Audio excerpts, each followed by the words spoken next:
right? Because she wasn't, with her job, it was stressing her out. Blood pressure, it was stressing. So now he was like, okay, I'm gonna remove you from that situation, but now I want you to focus on you.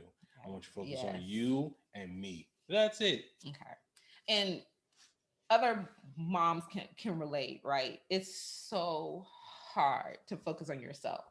Because there's always the husband, there's the kids, like there's always someone else. Why you say it like that? The husband. Well, there's a husband, like, because I'm kidding. I'm joking. okay. I'm joking. So you saying I just go on vacation and you gonna be good? No, Oh, go ahead. I'll no, take the time no. off. I mean, like a leave of absence. That's not vacation. See, so that's Leave what of I'm saying. absence and vacation is two different Okay, things. Vacation. true, but I'm just saying you have needs. And you want me to be present for those. Like you want me to Okay. be present too Yeah. when so I mean we're married, right? Correct. So and then the kids all they do They is present. take. They all They take just they one just all day. they always just Gremlins. need. Gremlins. But it's very hard to prioritize yourself, myself, above all the other roles. It can be. So this is what I've been learning on, just to be able to do self-care, like, and what that really means for me. Kind of, you see the posts where it's like, oh, take a bubble bath and stuff like that. And I'm not knocking any of that, but I have to develop my own self-care plan. Correct. And I can't do like self-care day.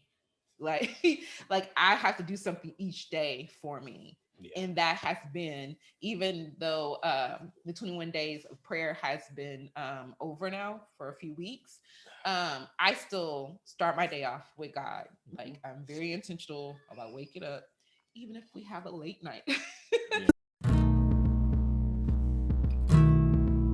This is the B-side, B-side, B-side, the marriage. This is the B-side, B-side, B-side, the marriage.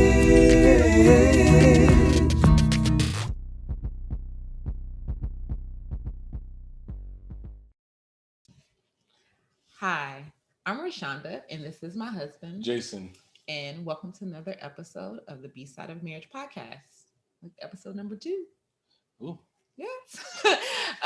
Anyways, we're marriage coaches that are very passionate about making sure or helping couples navigate the ups and downs of marriage, the A and B side.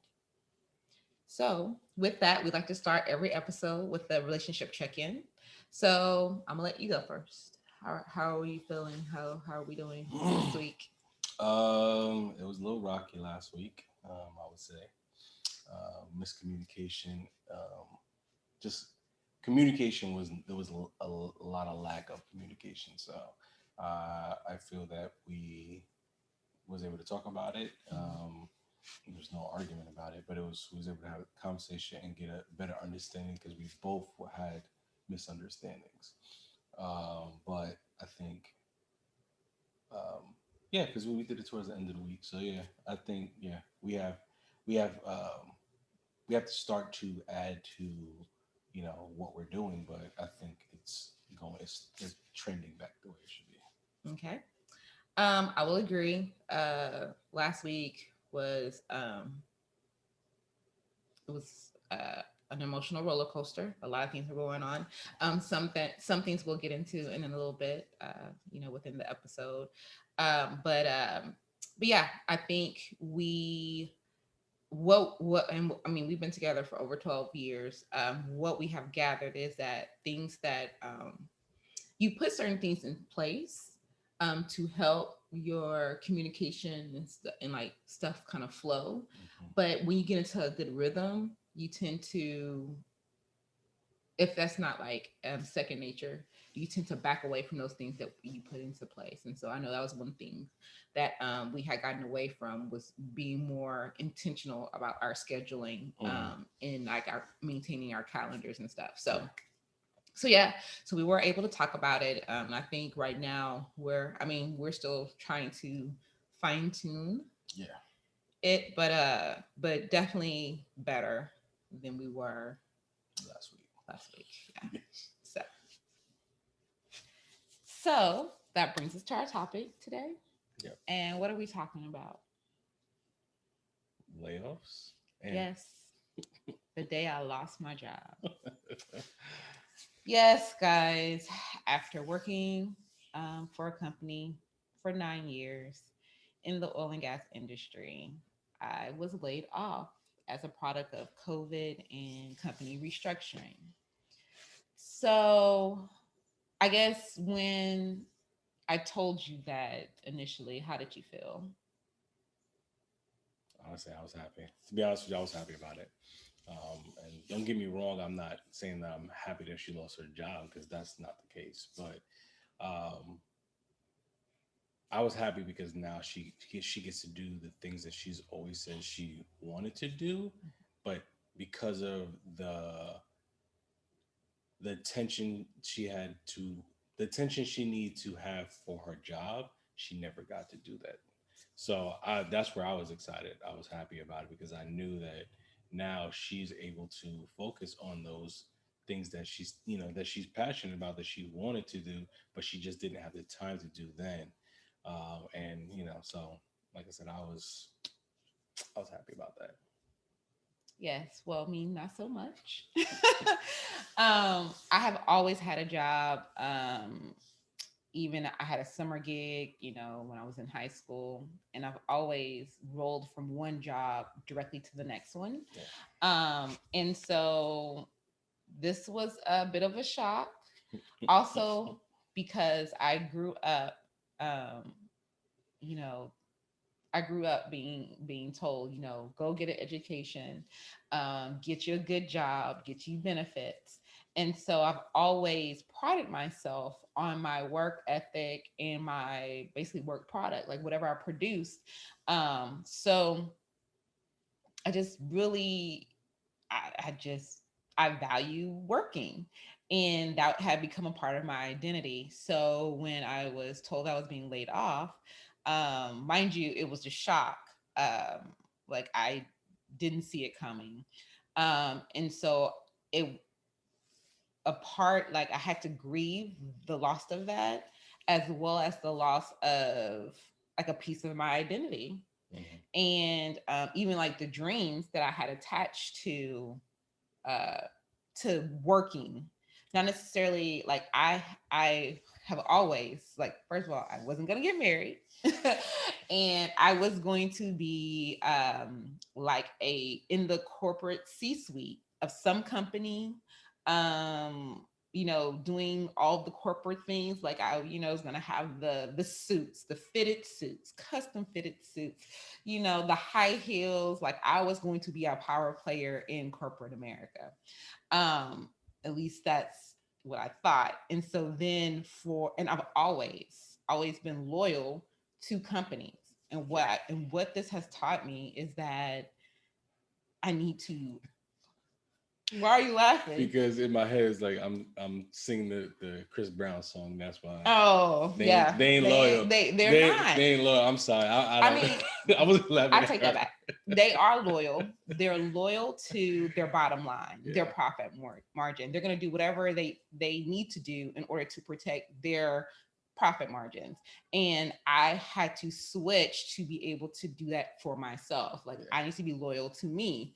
Mhm. And so that's like where I've come to. But when I initially found out, yeah, I was like, I didn't understand. I was like, why was there a conversation had with me? Because I didn't have any performance issue. I was one of the high performers. I was loyal. I was reliable. I produced great work. So I was just like, so when they said I was getting laid off, I was like, oh, then something's wrong with me, Rashonda, as a Yeah. person. And I was just like, yeah. So I had to grieve that. It took some time. Also, I manage our finances. So we had just like at the end of 2020, we just Mhm. moved into a house. Yeah. Um, yeah, we told you guys, my mother lives with us. And so our previous house only had one bedroom downstairs. So we had to move so that she can have, a bedroom on the first floor. So Jason's thinking, yes, Rashonda's free to do whatever. And I'm looking at the dollars and cents in the mortgage and like, okay, so how is this going to work? But because I'm a planner, and into the details, I immediately started to go into how do we make this work, right? Like, what do I need to do? Like, I just like was over analyzing everything, Yes. overthinking everything, Yes. just doing all the over things, right? All of them. All of them. All of them. Because like that, like I said, work was a piece of my identity. So I'm just like, okay, well, I need to immediately start looking for another job. I need to do this, I need to do that. Even though I was burnt out from that job, from the pandemic, from the transition of homes, of kids, virtual schooling, and trying to do face to face and all of that. All of that. And we moved several times because we put our house on the market. So yeah. And so our house sold quickly. So he was in an apartment. And so then we had to move to an apartment. On the third floor. On the third floor. With 3 kids, 3 adults. Yeah, that was a fun experience. Right. And then moving to, our new house. Yeah. So I was just like, oh my God. Like, I didn't give myself a chance to breathe and just to reset. And then that's when I found out I don't know how to relax. I don't know how to relax. I had been so well conditioned to, even though at my last job I was working from home, due to the pandemic, but it was still, you need to log in because you need to check your emails. You have, deadlines. So it was like a constant, I had a constant schedule of how my day was going to go. And I'm used to getting up and getting busy and working. And I, went to work early so that I can kind of get off like early afternoon for the kids. So anyway, so it's like I had a schedule, I had a routine.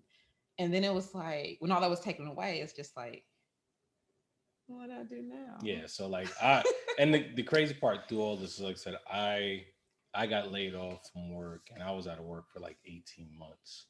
When we first got married. When we first got married. My company got sold by somebody else and they let me go. Actually it was, we after we got married.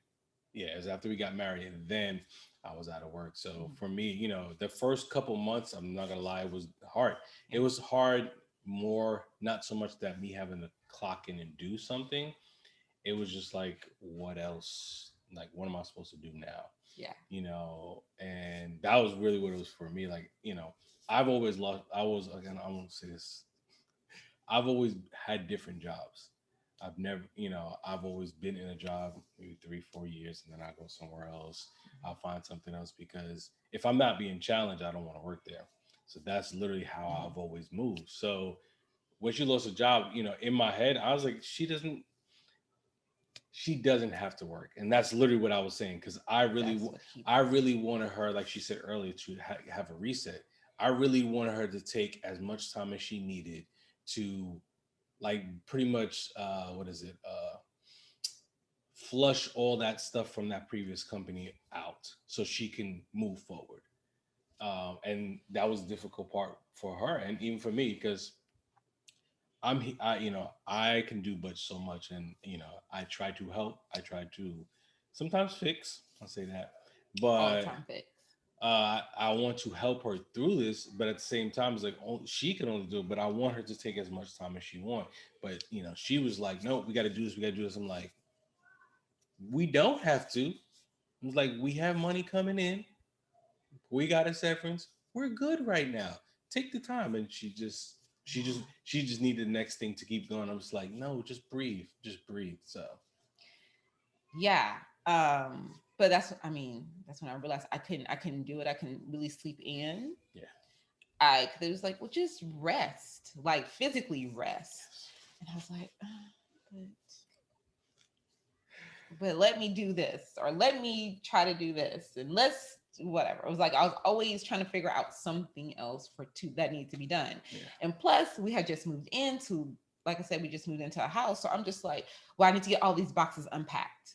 I was on a mission, like literally. I was like, I'm gonna unpack this whole house like in 2 weeks and set up all these rooms and everything's gonna be functional and just like I needed, and not deal with what she just and went not through. deal with. That's literally what it was. I'm not the filler. I don't deal with feelings, right? That's not me.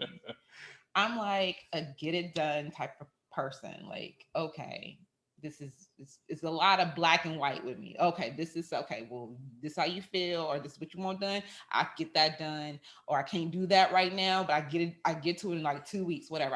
That's how I am. The feelings, the soft. I don't really deal with it. So I was like, okay, I'm not going to deal with it. I'm just going to unpack my house, get that set up. Oh, we got the holidays, and yeah, that's what I'm gonna do. So that's what I did.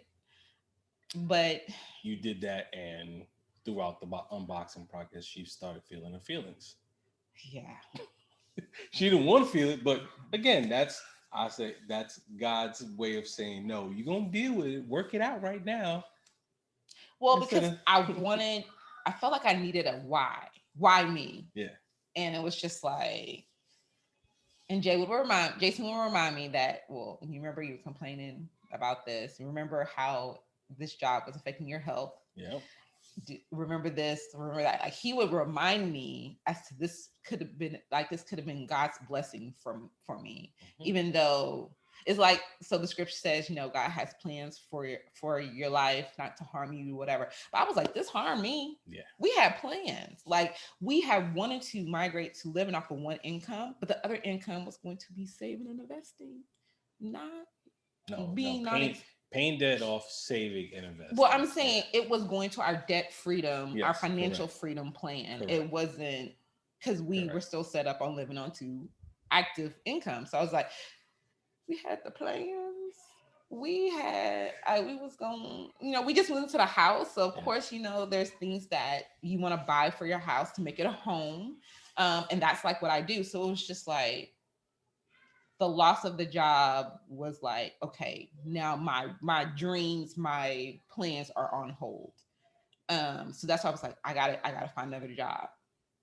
Cause I'm like, when we make plans or we make goals, we don't do New Year's resolutions, but we make goals every year, for our marriage, for our family, faith and finances.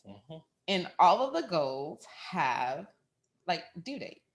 Right. So I'm just like, okay. She focused about the due date, and she not. Well, because I'm like, we said we were going to do this by this day, and now I don't know if we don't have that like additional income, we might not make it to that. We might not get it done by then.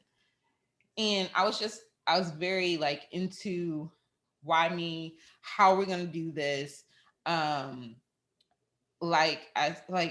always like I said, I always valued or I really put I put a lot of effort into my work. I always wanted to be the best that it could be. So I thought when I got laid off, I was like, oh, well, they must not like me and something's wrong with me. And so I was like, have to separate that. It was a whole thing.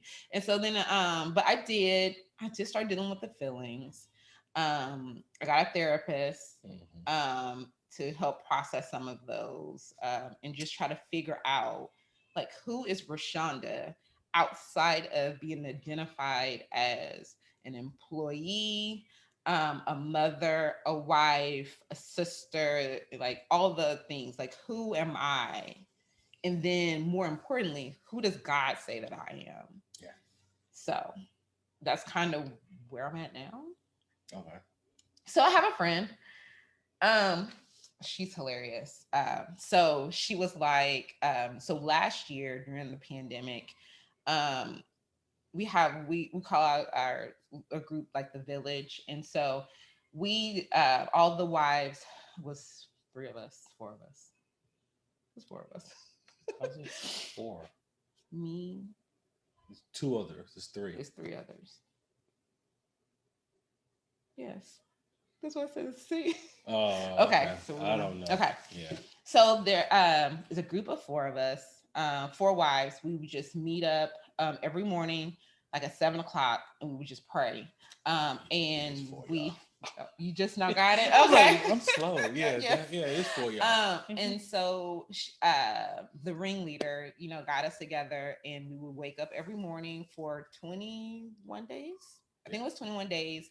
And we would pray over different things like our kids, certain things, parts of marriages and stuff like that. So we would just pray, and it was great because it was like holding us accountable to building a relationship with God. So when I lost my job, when my last day was up, because I think it wasn't real. So the job lets you know that you're going to be laid off, but your layoff date is like 60 days later. So I was in a transition, even within knowing I'm being laid off, for like 2 months. Yeah. And so that didn't really hit because it was over the holidays. So I was just like, okay, I'll deal with that next year. Right. So when my official last day on the books came, that's when I actually had to start dealing with the feelings, because it was just like there was no tie. There was nothing, there was no connection there. Right. So anyway, so my friend was like, hey, I need to she's like, the Lord's calling us to do another 21-day prayer, like prayer journey. And so I was like, I'm trying to teach myself how to rest, so I'm trying to sleep in. But what was funny was I was already getting up because the kids were going to school, like into school. So I had to get them up and get them in, to school in time. So I was like, okay, I'm gonna do this. I'm gonna sign up and I'm gonna do this 21-day journey. And that like ignited something. Like God kept just showing me things and preparing me for things that so okay. So what I would do is I would be like, in my practical, logical, fleshly mind, be like, this is what I need to do. And I'll come up with a plan, and I'll be like, Jay, this is what's gonna happen. I'll execute. She'll plan, I'll execute. And yeah. And so I'll be like, okay, so this is what's gonna happen. And then I will go into and so like I'll sleep on it. The next morning, it will be something that God will basically, like, it'll be a focus area where God basically tears it down. And I'm like, no, like, I thought this is what you want. Like, I thought this is what you were leading me to. She's trying to make plans, and then God kept saying no. And he was like, no. And that's where, like, I am thankful for the village, because she needed, I don't say a kick in the butt, but she needed to, get away from her trying to make plans, and let God guide, show us the way we need to go, and let him guide us, because, that was, I think not saying how I feel, but I think that's part of, this, of her losing her job. Like, she was always so used to, at work or even here, just planning and doing stuff, like you say, our goals for our family, things like that. And then now God removes something that she was so used to. Then it's like now she's in uh, panic mode, trying to make plans so that we are set. But God said he's always going to, supply for us, sustain us. So, but she's still trying to do everything herself. So God's like, no. Every time she has something, she went to that prayer and just like he would tear it up. He would reveal that I needed to completely trust him. Mm-hmm. So I'm not really the type of person to do like God gave me a word for the year kind of thing. And so I was praying, and what has been coming up, because we did do a fasting with Transformation Church. Yes, we did. We did a fasting. Mm-hmm. And during that fast, the 21 days, I think it was 21 days, right? A fair and fasting and prayer. Anyways, whatever, during that time, the words trust and do kept being brought to me. I'm like, trust and do. I was like, well, first of all, it's supposed to be only one word. Like, it's supposed to be a word for the year. So I was just like, that it can't be God telling me those are my words. And I'm like, and then I'm not that type of person to do it. So I'm just like, okay, trust and do. And then Transformation Church came, and they said that their word was anchored year of the anti-drift. And I'm like, okay. And then they came out with the song Sustain. And I'm like, okay, that's enough. It's like, okay, God, I got it. My words are trust and do. Got it. And so, but even during the village days of prayer, trust and do kept coming back. I have to trust God, and then He's gonna tell me what to do. Not trust Him to make whatever I'm doing work. And that's what I have been. Yes, and that's where I am now. Like, this is a time where I have to like trust God 100% in everything, and it's gonna work out. It's working out so far. Yep. So it's, again, and that's the, I guess for me, and I know my wife probably gets tired of hearing me say it, just because, not say I don't have a care in the world, but once I start focusing on what I can't control, then I'm not allowing God to do what He's said He's going to do. Yeah. So if I get out of, if I panic saying, how are we gonna pay for this, how are we gonna pay for that, it's like, I still got a job. We're managing our finances. Like, we got a financial coach, so we're managing our finances, right? So and it's not like we're just managing for right now or living paycheck to paycheck, because that's not what we do. We kind of are living paycheck to paycheck because we only have one paycheck. I'm just saying, technically we are, because there's only one check. Yes, but we have funds in the bank that are set away for certain things. Yes. So we have an emergency fund. We have money to pay for our tax. So it's not, we're not, if we was living paycheck to paycheck, that means we didn't have the funds to pay for all these different things or have an emergency fund. That's what I'm saying. Okay. So, but that's, like I said, my faith is what God said He's going to do. I know me having a job is exactly where God has needed us to be right now. I'm not saying that it's going to change like tomorrow, or it's going to change, but right now, how I feel is that God wanted her, one, to get her health right, because she wasn't, with her job, it was stressing her out. Blood pressure, it was stressing.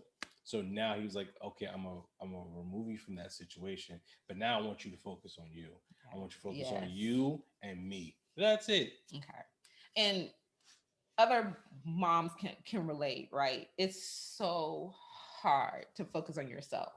Because there's always the husband, there's the kids, like there's always someone else. Why you say like that? The husband. Well, there's a husband, like, because I'm joking. Okay. I'm joking. So you saying I just go on vacation and you gonna be good? No. Oh, go ahead. No. I mean like a leave of absence. That's not vacation. See? So leave of absence and vacation is two different things. Vacation. True, but I'm just saying you have needs. You want me to be present for those. Like, you want me to be present too when we so I mean, we're married, right? Correct. So, and then the kids, they do they present take. they always just gremlins. But it's very hard to prioritize yourself, myself, above all the other roles. It can be. So this is what I've been learning on, just to be able to do self-care, like, and what that really means for me. Kind of, you see the posts where it's like, oh, take a bubble bath and stuff like that. And I'm not knocking any of that, but I have to develop my own self-care plan. Correct. And I can't do like self-care day. Like I have to do something each day for me. Yeah. And that has been, even though the 21 days of prayer has been over now for a few weeks, I still start my day off with God. Like, I'm very intentional about waking up, even if we have a late night. Yeah. I wake up so I can spend that time with Him, so He can set my day according to how He wants it. And I get my mind right before the kids wake up. And so because they're going real early. They get up real early. So I'm doing that as part of my self-care, but just being, and then giving myself some grace, because I'm so hard on myself. But she's very, very hard on herself. And like I said, that's where I'll say nonchalance. Like, I keep, like, it's this, I can't fix her. I can't fix it, tell her just relax and hold her down. Just No, because when you do that, Can't it do makes that. me cry. Yeah, and I'm not saying not. I don't even put my hands on my wife. I'm not saying that. What I'm saying is I want her just to chill out, just relax. Like she, being at home with the kids, I know it's a lot. I know, but you know, she can make her time for herself, even with these kids in this house. Because again, we the adults, they're the kids. Okay, so uh, I guess what now? What does the future hold? Um, well, my immediate future is going solo this summer with the kids. And this has been, I mean, what they've only been out for a couple of weeks now. Yeah, It feels like 2 weeks, a month. probably about 2 weeks. Because it's like trying to put a schedule together for them to be busy, but them to also own like entertaining themselves, giving me time and space to apply to school, you know, figure out the whole schooling regimen, and then of course do B-side stuff. Like I'm having to learn how to do social media marketing. And that's not something a skill that I had before. So, that takes time and energy on understanding algorithms and what I need to do and all that stuff, all that not so fun stuff. But yeah, so just being able to still have time to do that stuff and then keep them entertained. Um, Now I love my kids, but my kids drive me crazy. Okay. And I'm not the type that said, like, I believe stay-at-home moms are godsends. Like, you guys are amazing people. God didn't make that my ministry. So me trying to like do school, and do like try to help as much as I can with the B-side of marriage content, and then still entertain them and feed them, and it's just a lot. So trying to figure out how this. And so then I have a mentor. I actually had lunch with her last week, and she said I'm probably driving my kids crazy with my schedule. See, I didn't want to say that earlier because it's like, she just said it too, earlier. She was talking about how, she got to be doing stuff, and at work, she was big on doing stuff, completing stuff. So now kids just get out of school. They, summertime, they want to be able to chill, do something. Nope. She gives them a schedule to do stuff. So now it's like, We have blocks of they, time. yeah, but Blocks of time to do like activities together. They have free time. They have lunch, and then quiet time. That's what quiet time. That's what that part they're not getting at all. I get that. So we'll see. I guess when she starts school, and what I'll do is I'm gonna give her a schedule just the way she did with the kids when she gets out of school, so she can see how it feels. Because I will be fine with it. I'm gonna say, you know me, I'm fine. Like I might take some time to like adjust to the schedule, but then I'm good. Cause that's why I say it's a roller coaster. Like some days I'm like all in, like entrepreneurship. Yes, I got it. I get to make my schedule. Like I have the flexibility to be able to be here with my kids. We can go do something. We can have play dates in the morning or in the afternoon. Like I can make my like works. See, I'm still struggling to even call B-side of marriage work. it's work, it's our business. I know, but I'm still struggling because it's not the traditional job. I'm so used to traditional jobs. We own this. So I'm shifting. We own this. Y'all, it's definitely a mindset shift. Like, whew, okay. So yeah, so there's some days that I'm like, yes, I love the flexibility that entrepreneurship gives me. Then like later on, like maybe the next hour, I'm like, I did all this work and then I don't see anything yet. We're building a foundation. I know. I get like We're building all a that makes foundation. sense.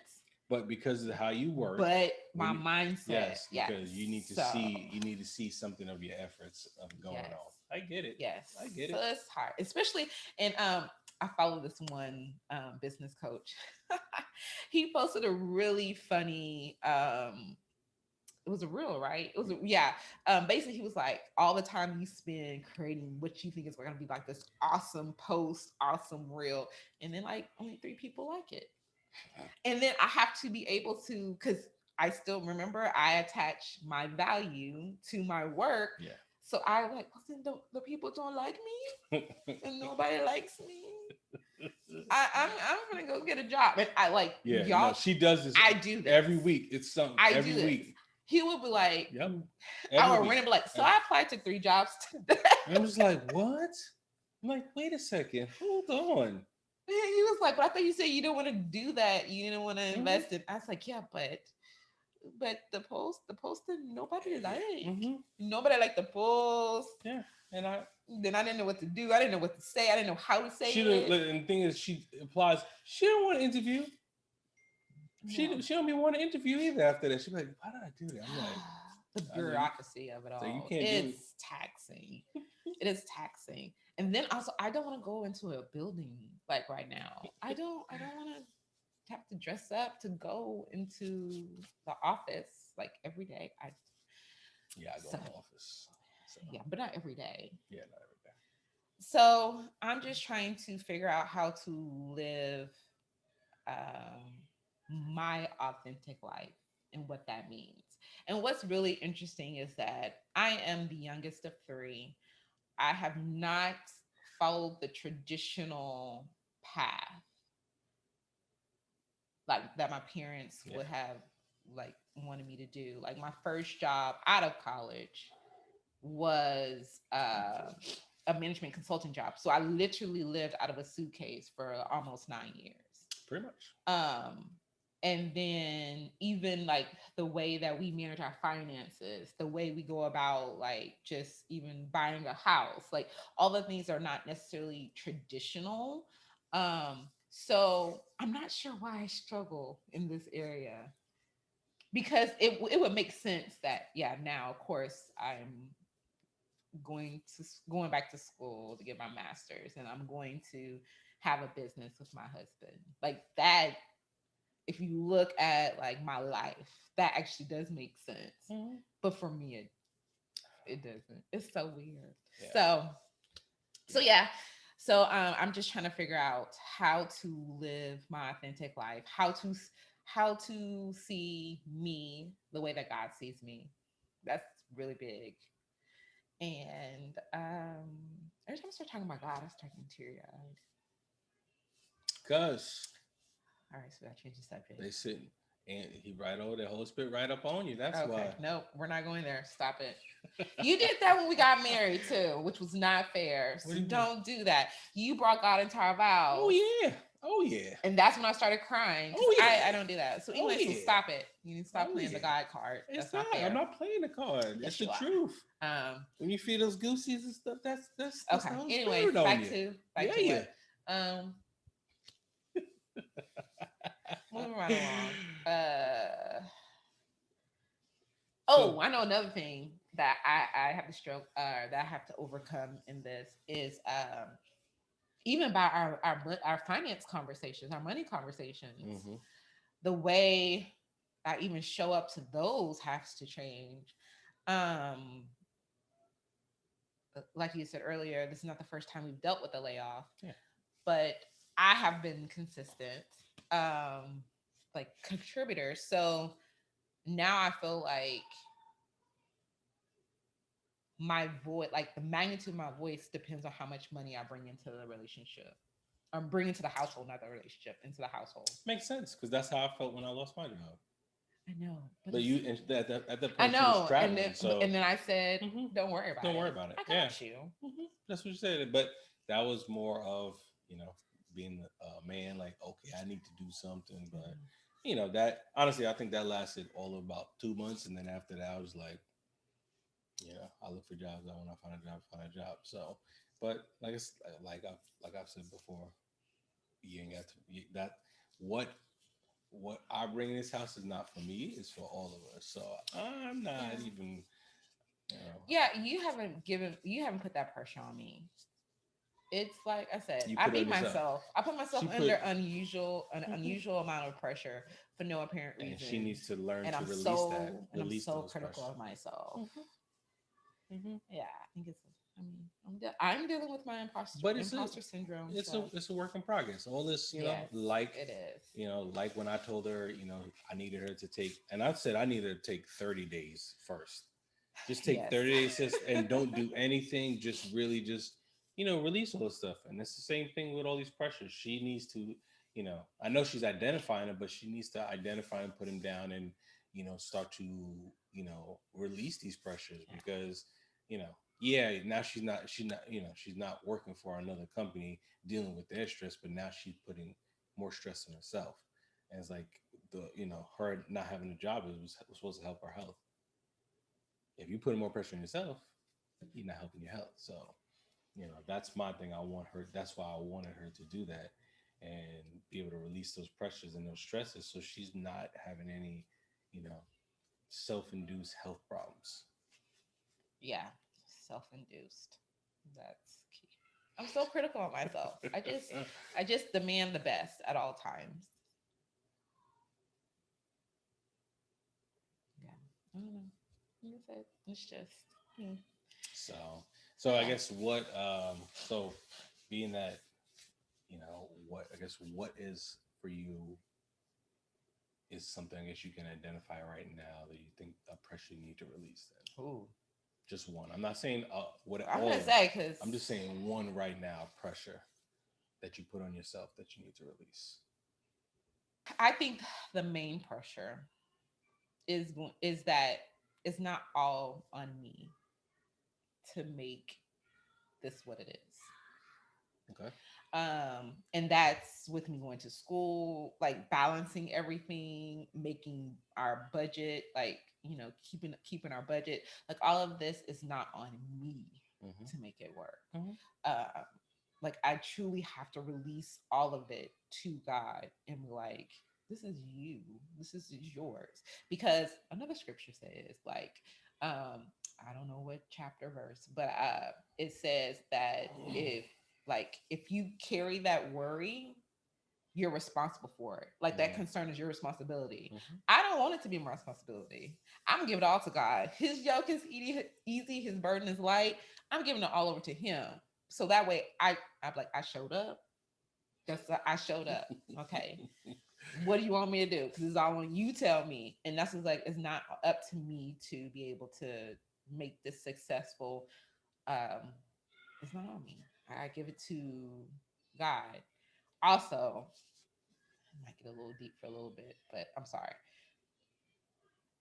Um, I was a daddy's girl. Daddy's girl. Okay. And even when I went off to school, my dad would tell me, "You're not going to school to get a boyfriend, to have a baby, Get a husband. like get a husband." Like he's like, "We're not doing that. You're at school to get an education so that you can get your degree."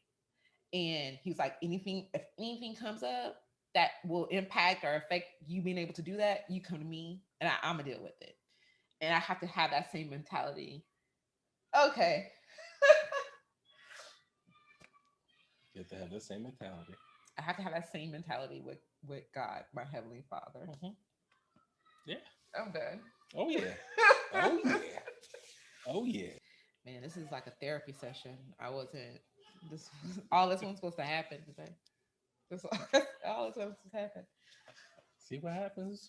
See what happens. When you feel your feelings. Oh yeah. Exactly. That's why I don't like doing it. Oh yeah. You got to feel them feelings. Nope. That's why feel I them. don't like it. I don't like it. Nope. All right, let's wrap this up. I'm done.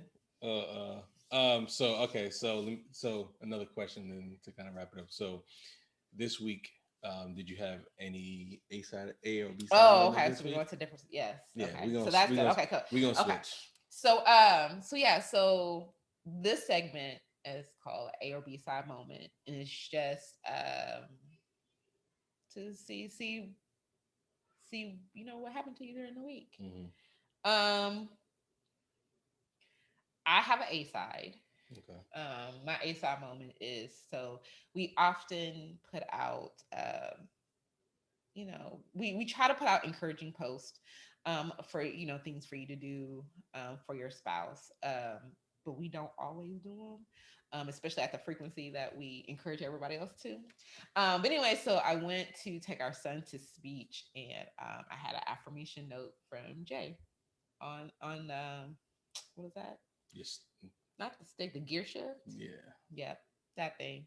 So yeah, so that was really encouraging. Also, too, because we had a late night on Sunday, and it was hard. Like, my son, who goes gets speech services, he was just kind of dragging. He's usually the hype one, the morning person. So it was a little difficult, getting up and out of the house on time, and then to see that note there was good. I got to read it while I was waiting for him to finish. So that's my A side. Okay. I'm trying to think. For me, this past week, like I said, when we had our communication, that's what's disagreeing, but our communication, lack of communication, I had a B-side moment where it was just, and I'll say like this: the devil, you know, really was taking something that God wants that God wants the connection to your spouse to be with. The devil can turn it towards negative, and so he was just in my ear and just really trying to you know get me to, I don't say get me to go in the wrong direction, but to fall back on things that is a lot easier than actually taking the time to, like I said, have the conversation, communicate with your spouse. And I'll say the hard conversation to have with your spouse. So that, I guess, yeah, I was struggling. Like I said, I don't say struggling, but yeah, it was kind of, and I guess Miles Monroe said it at one point. It's like, we all have our different needs, and just like with a car, your car needs gas. It needs gas to go, and we all have. Unless you have a Tesla. Yeah, see what I'm saying? See what I'm saying? I can't. I'm Anyway, sorry. but yeah, so we have those needs, and if you're not getting that, you can't go. You can't literally get up and go like with a car. So that's for me. I was struggling, and I had to actually sit back and say, wait a second, and really think about it. And like I said, for me, I write a lot. I write in my journal, and that's where I get the clarity that I need when I write it. When I take it, what was in my head, instead of just holding on to it, trying to figure out in my head, I put it down on a piece of paper. When I write, I take it, it comes all out, and then I'm able to, evaluate what I wrote and be able to put words to whatever I need. So, makes sense. Mm-hmm. She made that face. I'm gonna hear about it later, I guess. No. Oh, okay. No. So, all right. So we're gonna wrap this up. Yes. You're gonna wrap it up? No, you can wrap it up. Go ahead.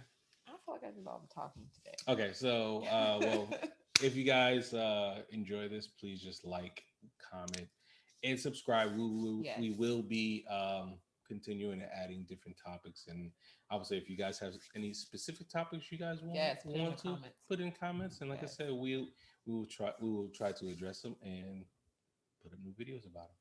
Yes. Also follow us on IG at Bside of Marriage. Yeah. That's it. All right, y'all. All right. Have a good one. Peace. Later.